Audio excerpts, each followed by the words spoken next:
우리에게 주신 하나님의 말씀은 로마서 5장 1절에서 11절의 말씀, 신약성경 245면입니다.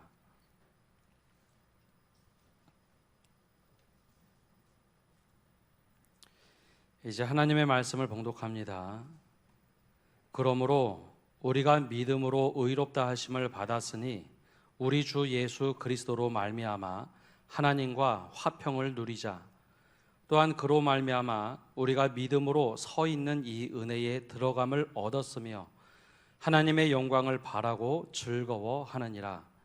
다만 이뿐 아니라 우리가 환난 중에도 즐거워하나니 이는 환난은 인내를, 인내는 연단을, 연단은 소망을 이루는 줄 알미로다.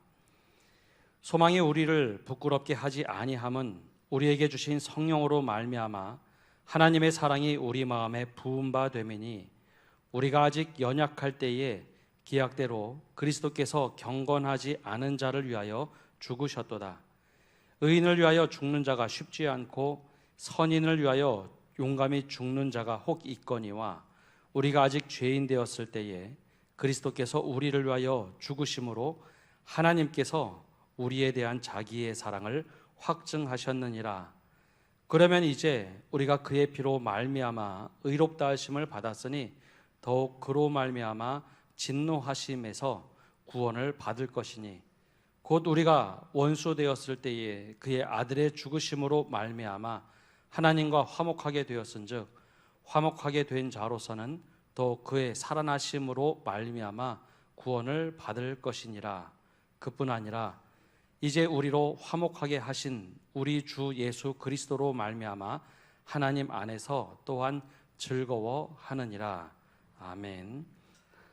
지난 한 달 동안 온전함에 대하여, 즉 성숙함에 대하여 말씀을 나눴습니다. 그 이후에 이제 한 달 동안은 하나님께서 우리를 새 사람으로 부르신 그 목적에 대하여, 우리를 새 사람으로 부르셨구나, 그 말씀에 대하여 함께 나누고자 합니다. 우리가 하나님으로부터 부름을 받는 순간 우리는 새 사람이 됩니다. 그러면 어제와 오늘의 내 삶이 완전히 바뀌었을까요?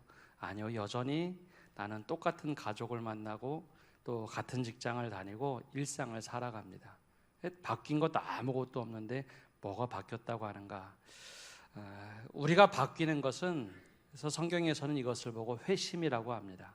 겉모습은 똑같은 것 같은데 내가 내적으로 확 변화된 삶을 사는 것, 그것이 바로 새 사람으로 지음을 받은 그리스도인의 삶입니다. 매번 똑같은 것 같은데 바로 옆 사람과 내가 달라지는 큰 차이는 하나님께서 나를 변화시킨 새 사람으로 만드실 때입니다. 하나님께서 그럼 새 사람으로 우리를 만드시고 자녀 삼아주시고 백성 삼으실 때 그러면 우리를 그냥 알아서 살도록 하시는가? 그것은 아닙니다. 하나님께서 그리스도인 새 사람으로 만드실 때는 세 가지 특권을 주십니다. 오늘 그 세 가지 특권에 대한 말씀을 나누고자 합니다. 가장 먼저 우리를 새 사람으로 만드시고 우리에게 허락하신 첫 번째 특권은 하나님과 화평을 누리는 삶입니다. 한번 따라해 볼까요? 하나님과 화평을 누리자. 가장 먼저 우리에게 주신 특권은 하나님과 화평을 누리는 삶입니다.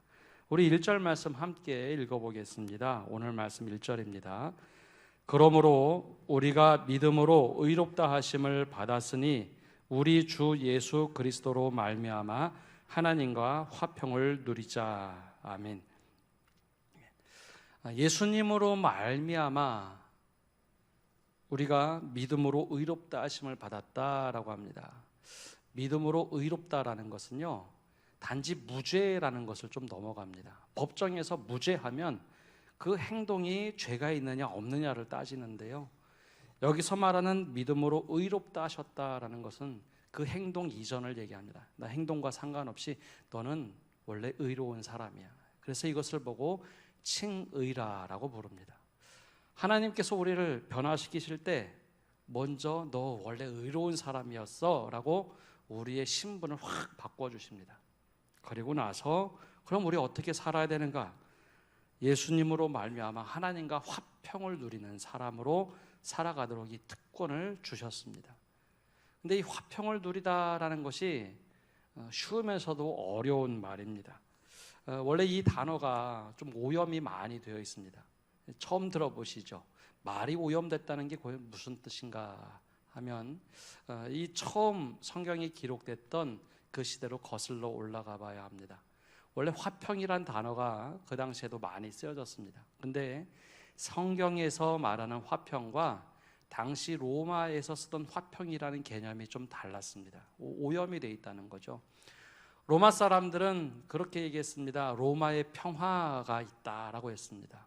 그래서 로마의 평화를 이야기할 때, 야, 로마의 평화를 받아들일래 안 받아들일래 질문을 다른 나라에 던집니다. 그래서 로마의 평화를 받아들이겠다라고 하는 나라들은 철저하게 굴복해야만 했습니다. 로마의 평화, 로마와 하나의 나라가 돼서 평화를 받아들이겠다고 하는 나라들은 굴복을 해야 되고 복종을 해야 됐습니다. 그러면 평화를 주었습니다. 그런데 만약에 그것을 거절하거나 거부하면 철저하게 그 나라를 망가뜨리고 노예로 삼았죠. 그러니 평화라는 단어 속에 두려움이 있고 걱정이 있는 겁니다. 로마의 평화라는 말 안에는 권력과 굉장한 힘으로 만들어낸 평화이기 때문에 그거 따르지 않으면 우리에겐 보복이 있구나라고 사람들이 생각했죠. 평화라는 말 속에 이미 두려움과 근심이 서려져 있습니다. 위장된 평화죠. 그럼 하나님께서 우리에게 야, 너희 나와 함께 평화를 누리자, 과연 로마에서 말하는 뜻으로 말씀하셨을까요? 그렇지 않다는 겁니다. 로마의 방법은 사람의 방법이고 권력과 힘의 방법이라면 하나님이 주시는 평화, 똑같은 단어인데도 다르다는 겁니다. 그래서 예수님께서 제자들에게 언젠가 이런 말씀을 하셨습니다. 제자들을 다 모아놓고 요한복음에 보면 이렇게 말씀하시죠. 평안을 너희에게 끼치노니 곧 나의 평안을 너희에게 주노라. 내가 너희에게 주는 것은 세상에 주는 것과 같지 아니하니라. 너희는 마음에 근심하지도 말고 두려워하지도 말라. 너무 다르죠.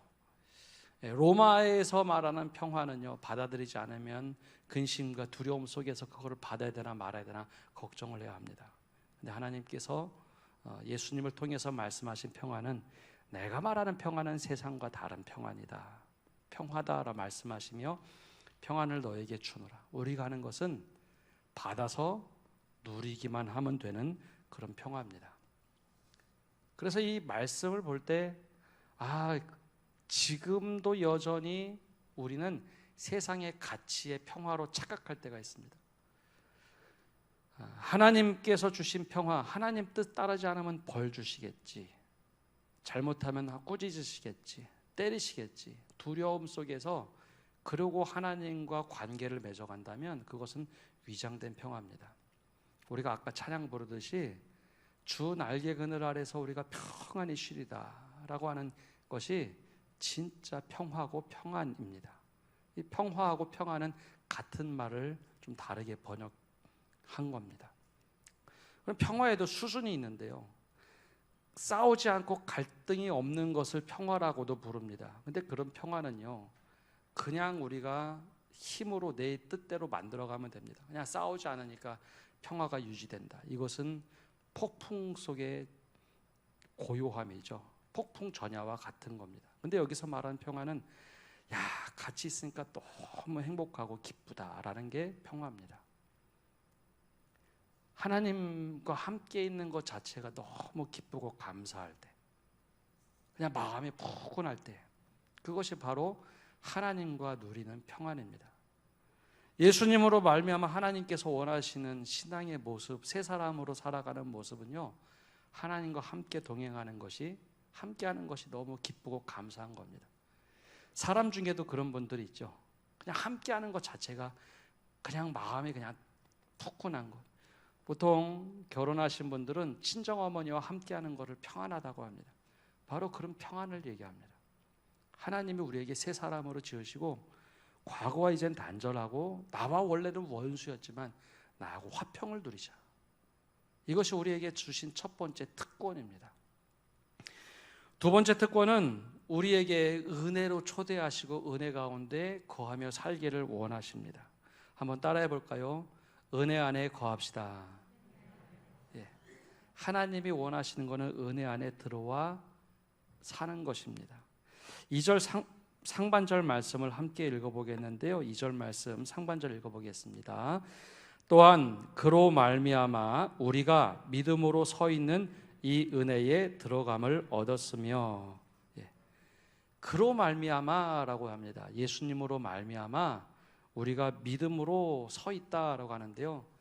예수님 때문에 우리가 믿음을 갖게 되고 믿음으로 인해서 서 있는 겁니다. 그래서 이게 박수를 치는 것과 똑같은데요.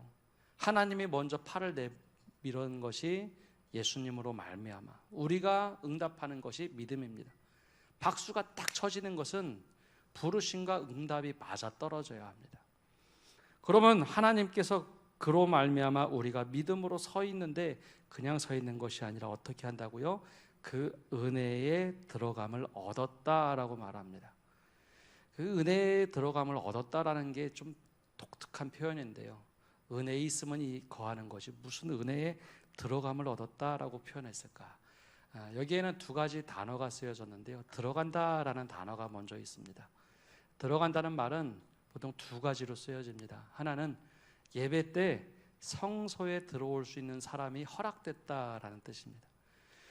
제사장들은 1년에, 특별히 대제사장은 1년에 단 한 번 지성소에 들어가는데요. 아무나 들어가지 못합니다. 허락된 사람이 허락된 정결례를 통해서 들어가는데 우리 모두를 어떻게 하셨다고요? 예, 하나님의 은혜에 들어가도록 초대하셨다는 겁니다.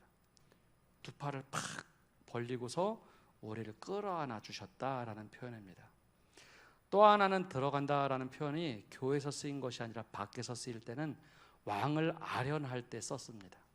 왕을 한번 보려면요, 어떻게 볼 수 있을까요? 내가 원하는 시간, 내 목적에 따라서 왕을 볼 수 있을까요? 그럼 왕이 아니죠. 우리가 왕을 보려면 왕이 허락을 해줘야 됩니다. 내가 이때 시간이 나니 그때 내가 너를 만나주마. 목적도요, 내가 원하고 싶은 이야기를 다 할 수 있는 것이 아니라 왕이 규정을 해주면 그때 아련하는 겁니다. 그거를 보고 들어간다라고 합니다. 그럼 이 뜻 두 가지 합치면 뭘까요? 하나님의 은혜로 우리를 팍 다 열어놓고 그 안에 들어오도록 허락해 주셨다는 겁니다. 그래서 그거를 누리며 살아라. 그러면 이것으로 끝나는 것이 아니라 그러면 이제는 은혜를 가지고 은혜를 얻었다라고 하는 것이 이제 은혜를 가지고 누리며 살아라라는 겁니다. 그런데요, 은혜를 누리며 살아가는 사람이 생각보다 많지 않다는 겁니다. 그래서 사도 바울이 이런 이야기를 하고 있습니다. 왜 흔치 않을까요?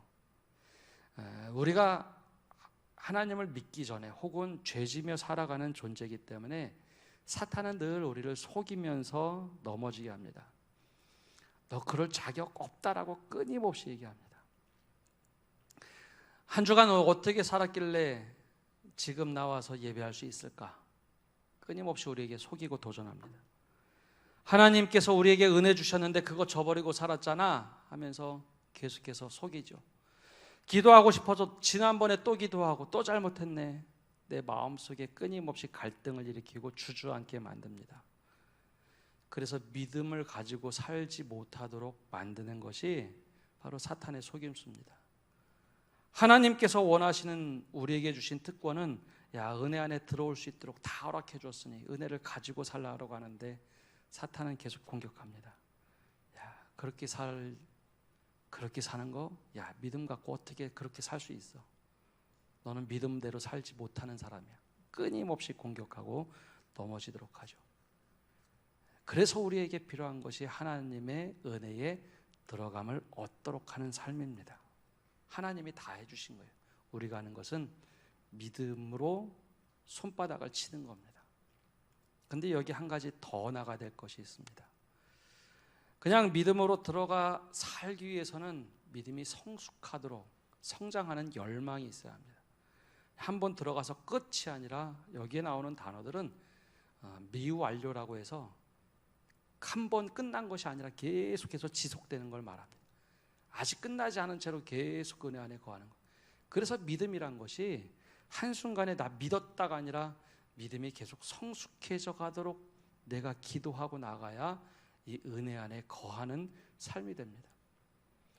믿음이 성장하고자 원치 않으면요, 믿음이 성장하지 않습니다. 주일에 한 번 예배 드리는 것 가지고 성장할 수 있을까요? 그렇지 않습니다. 그래서 은혜에 들어간다라고 하는 것은 매일매일 내 삶 속에서 주님을 바라보고 사는 겁니다. 그래야 사단에게 넘어지지 않고 주님의 은혜 속에 살아갈 수 있습니다. 세 번째로 우리에게 주신 특권과 축복은 하나님의 영광을 바라보고 즐거워할 줄 아는 겁니다. 3절 말씀 우리 함께 후반절 읽어보겠습니다. 자막 띄워주면 함께 읽겠습니다. 예. 하나님의 영광을 바라고 즐거워하느니라. 아멘. 예. 이게 무슨 특권일까 생각하시겠지만 사람이 생각보다 부정적입니다. 우리 말의 속담에도요, 배가 아픈 경우를 상정하는 경우가 있는데요. 언제 배가 아프다고 하죠? 예. 친척이 땅을 사면 배가 아프다고 하죠. 친척이 땅을 사면 축하해줘야죠. 근데 사람이 기본적으로 그런 존재입니다. 부정적인 마인드가 우리 마음속에 다들이 있습니다. 그래서요, 하나님이 우리에게 크신 일을 해도 내 뜻과 다르면 하나님께 영광 돌리지 않습니다. 내가 정말 잘 되는 것을 통해서 하나님께 영광을 돌리고 즐거워하는 것이 우리들에게 큰 특권인 이유는 그것을 기뻐할 줄 아는 사람들에게 주신 특권입니다. 출애굽 시대를 보면요, 삼자가 보면 이스라엘 백성들이 얼마나 하나님의 특권을 누렸는지 보게 됩니다. 그런데 그곳에 있던 사람들은 특권이라고 생각하지 않습니다. 하나님의 영광을 충분히 입어도 거기에 기쁨에 참여하지 못합니다. 매번 나에게 다고다고. 그런데 하나님의 기쁨에 정말 즐거워하고 기뻐할 줄 알던 사람들이 가나안 땅에 들어가게 되죠. 함께 즐거워하지 못하는 사람들의 특징을 가장 잘 지적해서 보여준 것이 돌아온 탕자의 비유에 나오는 첫째 아들의 모습입니다. 아버지와 함께 살기 때문에 모든 것, 집안의 모든 것을 누릴 수 있었어요. 아버지의 뜻대로 살기 때문에 모든 것을 할 수 있었습니다. 그런데 죽었던 둘째 아들이 살아 돌아왔을 때 이 첫째 아들은 둘째 아들 들어왔다고 잔치하는 모습을 용납할 수도 없고 참여하지 못합니다. 밖에서 멀찌감치 바라보죠. 그래서 아버지가 너무 그 모습을 보고 속상해서 첫째 아들에게 이런 말을 합니다. 내 동생은 죽었다가 살아났으며 내가 잃었다가 얻었기로 우리가 즐거워하고 기뻐하는 것이 마땅하지 아니하냐. 하나님의 영광을 바라고 즐거워하는 것이 바로 이런 것을 말합니다. 하나님께서 영광 받으시는 것을 내가 바라고 즐거워하는 것, 그것이 그리스도인들에게 마땅히 주어진 축복입니다. 우리 새 사람이기 때문에 그렇게 살아가라는 겁니다. 하나님께 질투하지 말고, 하나님 이게 뭡니까? 나에게는 왜 안 해주십니까가 아니라 하나님의 그 영광스러운 일들을 바라고 기뻐할 수 있는 사람들, 그게 바로 새 사람을 지음받은 우리들의 특권이라는 것이죠. 그런데 이것으로 끝나는 것이 아니라 아주 이상한 말씀을 그 다음 3절과 4절에 이어서 하고 있습니다. 왜 그럴까라는 생각을 가지고 한번 이 말씀 읽어보겠습니다. 3절과 4절입니다.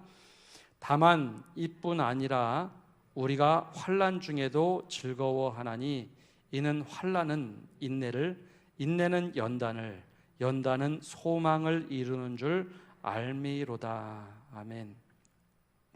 하나님의 평화를 누리고 은혜 안에 거하고 영광을 즐거워하면 그것으로 그것이어야 되는데, 다만 이뿐 아니라 라고 하면서 반전의 이야기를 합니다. 환난이 있다는 거죠. 왜 그럴까요? 하나님이 우리를 새 사람으로 지으시고 살아가도록 하실 때 정말 내가 믿음으로 살려고 하면 내가 있는 곳에서 환난이라는 것이 다가온다는 겁니다. 여기서 말하는 환난은요, 내가 잘못해서 경험하는 고난이 아닙니다. 믿음대로 하나님 영광을 위해서 내가 바라고 소망 중에 바라는 기쁨으로 살아갈 때 찾아오는 환난입니다. 그래서 환난이란 단어에는 쥐어 짠다라는 뜻이 있어요. 막 옆에 사방에서 나를 엄습해 오는 거죠. 근데 여기서 뭐라고 하나요? 환난을 환난 중에도 즐거워하라라고 하는데요. 왜 그럴까입니다. 아니, 하나님과 평화를 누리고 더 나아가서 은혜 가운데 거하고 하나님께서 영광 받는 것 바라고 즐거워하면 그것으로 된 거지 왜 환난이 있을까? 근데 환난에 이유가 있습니다. 믿음을 가지고 살 때 환난이 찾아오는 것은요, 내가 의지하고 있는 것이 진짜인지 아닌지 환난이라는 불이 찾아오면 다 소멸되기 때문입니다. 서울에서도 얼마 전에 물난리가 났습니다. 물난리, 그것도 환난이죠. 환난이 거치고 가면 내가 의지하고 있던 사람이 무너질 때도 있고요, 내가 정말 이거 하나면 된다고 생각했던 돈이 사라지기도 합니다. 목숨을 걸 만큼 가치 있다고 생각되는 것이 환난이 지나가고 나면 소멸해버립니다. 그래서 이것을 성경에서는 환난을 풀무불에 비유를 많이 합니다. 이게 진짜라고 생각하고 살아갔는데 풀무불이 와서 다 태워버리면 다 사라져버리고 정금 하나만 남는다고 하죠. 그래서 환난이 오면은 내가 의지하고 있던 것이 무엇인지 다 사라져버리고 그 속에서 내가 인내를 하고 인내 속에서 연단이 있고 연단 속에서 결과적으로 무엇이 나온다고요? 소망이 나온다는 겁니다. 내가 진짜 의지하고 살아간 것이 무엇인지 발견하게 된다라는 것이죠. 그래서 환난이 오면 즐거워하라는 것입니다. 환난을 즐거워하라는 것이 아니라 환난을 통해서 주시는 이익입니다. 환난이 있으면 내가 지금까지 의지해왔던 것이 진짜인지 가짜인지 진리인지 거짓 진리인지 다 드러나게 되어 있습니다. 그리고 정금같이 나오는 그 소망이 하나님이라는 겁니다. 그래서 2절 마지막 절에 하나님의 영광을 바라고 즐거워하느니라 라는 단어에 하나 생략된 것이 있는데, 하나님의 영광의 소망이란 단어가 번역이 안 됐습니다. 그 소망이 이 소망하고 같은 소망입니다. 하나님의 영광을 바라보며 열심히 살아갔더니 환난이 있고 그 속에서 마지막에 나온 소망이 있더라. 그래서 환난 속에서도 하나님과 평화를 누리는 사람은요, 하나님께 불평 불만을 쏟아내지 않습니다. 하나님 뜻이라는 것을 발견하기 때문에요. 하나님의 은혜 속에 거함을 받았던 사람, 들어오게 받았던 축복받은 사람은요, 그 속에 잠잠히 거하게 됩니다. 이것이 하나님의 은혜입니다. 말씀을 맺습니다. 하나님께서 우리를 새 사람으로 지으시고 나와 평화 좀 누리자, 깊은 평화의 관계를 누리자라고 말씀하십니다. 환난이 올 때 내게 주는 평안을 가지고 살아가라. 그러면 그 속에서 소망이 나온다는 것이죠. 우리에게 은혜를 주시고 은혜 안에 거하며 살아라 라고 말씀하실 때 그 은혜를 누리며 살며 사탄이 주는 속임수에 넘어가지 말라는 것, 그리고 하나님께서 주신 그 모든 일들의 영광을 바라보고 함께 즐거워하고 기뻐할 수 있는 자가 되어라. 이것이 우리에게 주신 특권이고 축복입니다. 우리가 이 은혜를 누리고 살아갈 때 하나님 그것이 맞습니다 라고 고백하며 살아가시는 새 사람이 되시기를 간절히 축복합니다. 우리 함께 찬양하며 나가기를 원하는데요, 평화 하나님의 평강이 함께 찬양하겠습니다. 우리 찬양하실 때 자막에는 당신의 삶이라고 나와 있는데 우리의 삶으로 함께 찬양하겠습니다.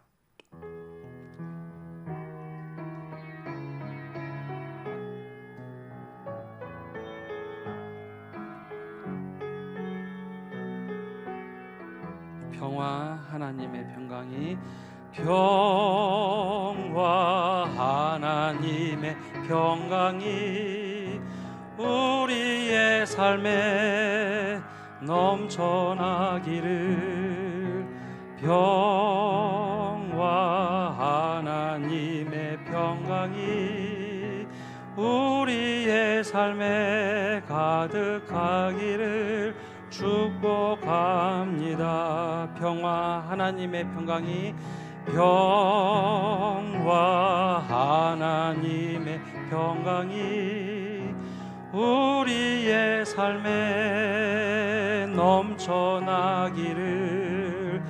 평화, 하나님의 평강이 우리의 삶에 가득하기를 축복합니다. 우리 함께 기도하며 나가겠습니다. 우리 기도하실 때 새 사람으로 지음을 받았는데 하나님과 평화를 누리는 관계가 되게 달라고 기도합시다. 벌 받을까봐 믿는 믿음이 아니라, 혼날까봐 두려워 떠는 믿음이 아니라, 하나님 주님과 함께 있을 때가 가장 평안합니다. 그 평안을 누리게 해주십시오. 기도합시다. 또 하나님 은혜 가운데 거하도록 하셨는데 사단의 속임수에 넘어가서 나 정말 믿음 생활 잘하는 거 맞을까? 자꾸 걱정하고 넘어지는 믿음이 아니라 은혜를 마음껏 누리고 은혜 속에 거하게 해달라고. 그리고 하나님의 영광을 주신 그 사건들이 때로는 내 눈에 맞지 않아도 하나님 그것을 바라고 기뻐할 수 있는 믿음 좀 주십시오. 환난이 찾아왔다고 울고불고 힘들어하는 믿음이 아니라 주님이 주신 평안으로, 소망으로 바뀌어져서 나오는 믿음의 진수를 경험하게 해주십시오. 우리 합심해서 기도하며 나가겠습니다. 하나님 아버지, 이 시간 주님의 평화를 구하며 나갑니다. 하나님께서 우리에게 주신 평안의 관계를 맺고 살아가게 하여 주옵소서. 두려워서 무서워서 어쩔 수 없이 복종하는 믿음, 하나님 보관 주시면 어떻게 할까, 벌 내리시면 어떻게 할까 하는 믿음이 아니라 하나님 안에 거하는 것이 내게는 복이고 평안함을 누릴 수 있는 그 믿음을 허락하여 주옵소서. 그래야 하나님 안에 있는 것이 복이라고 고백하고 깊은 평안을 누릴 수 있는 고백이 날마다 쏟아져 나오게 하여 주옵소서. 새 사람이 되어서 은혜 가운데 들어오라고 말씀하셨는데 한 발자국만 내딛고 사단이 주는 속임수에 넘어가서 자꾸 하나님 우리가 세상에 나가 이렇게 살았습니다 토로하고 넘어지는 믿음이 아니라 하나님 주님의 은혜 가운데 거하며 세상 속에서도 살아갈 수 있는 힘을 주시옵소서. 하나님께서 영광을 바라고 즐거워하라고 말씀하셨는데 그 특권을 우리가 누리기를 원합니다. 나에게 주시는 것뿐만 아니라 다른 사람에게도 그 은혜를 주셨다면 그것을 바라고 즐거워할 수 있고 기쁨을 누릴 수 있는 특권을 누리는 저희가 되게 하여 주옵소서. 환난 속에서 소망을 발견하게 하시고 그 환난 속에서 즐겁고 이겨낼 수 있는 믿음 허락하여 주옵소서. 하나님, 살아계신 주님, 오늘도 저희가 주님 앞에 나와 예배합니다.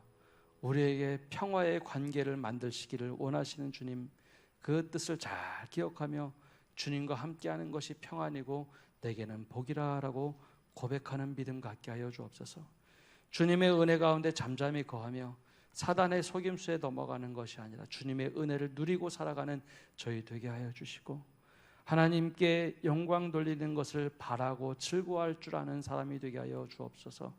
하나님의 영광이 모든 사람에게 이루어질 때 그 또한 내게 기쁨이고 즐거움이라고 넉넉한 고백을 할 수 있도록 하나님 우리의 특권 주신 믿음을 누리며 살아가게 하여 주옵소서. 특별히 믿음으로 살다가 환난 가운데 있는 이들이 있습니까? 그 속에서 소망을 발견하게 하여 주옵소서. 우리가 환난 중에 믿음이라고 잘못 생각했던 모든 것 다 태워져 버리고 온전한 소망과 믿음만 남게 하여 주시옵소서.